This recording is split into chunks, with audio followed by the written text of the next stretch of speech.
സ്ത്രീകൾക്കെതിരായ ലൈംഗിക അതിക്രമ കേസിനെ തുടർന്ന് പ്രാഥമിക അംഗത്വത്തിൽ നിന്നും പുറത്താക്കിയ രാഹുൽ മാങ്കൂട്ടത്തിൽ കോൺഗ്രസ് സ്ഥാനാർത്ഥി പ്രഖ്യാപന വേദിയിൽ.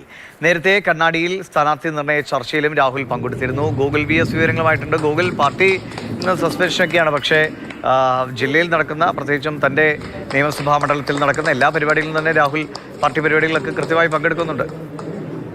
തീർച്ചയായും, അതായത് സസ്പെൻഷനിലുള്ളപ്പോൾ ആ സമയം പറഞ്ഞിരുന്നത് ഇത്തരത്തിലുള്ള പാർട്ടി പരിപാടിയിൽ രാഹുലിന് പങ്കെടുക്കാൻ കഴിയില്ല എന്നാണ്. പക്ഷെ എന്നാൽ ഇപ്പോൾ കണ്ണാടി മണ്ഡലത്തിലെ കോൺഗ്രസ് സ്ഥാനാർത്ഥികളുടെ പ്രഖ്യാപന വേദിയിലാണ് രാഹുൽ പങ്കെടുത്തത്. നേരത്തെ തന്നെ ഈ കണ്ണാടി പഞ്ചായത്തിലെ തന്നെ സ്ഥാനാർത്ഥി നിർണയ ചർച്ചയിൽ രാഹുൽ പങ്കെടുത്തിരുന്ന വിഷയവും വലിയ വിവാദമായിരുന്നു. ഇപ്പോൾ അതിന് പിന്നാലെയാണ് ഇത് സ്ഥാനാർത്ഥി പ്രഖ്യാപനത്തിലും രാഹുൽ പങ്കെടുത്തത്.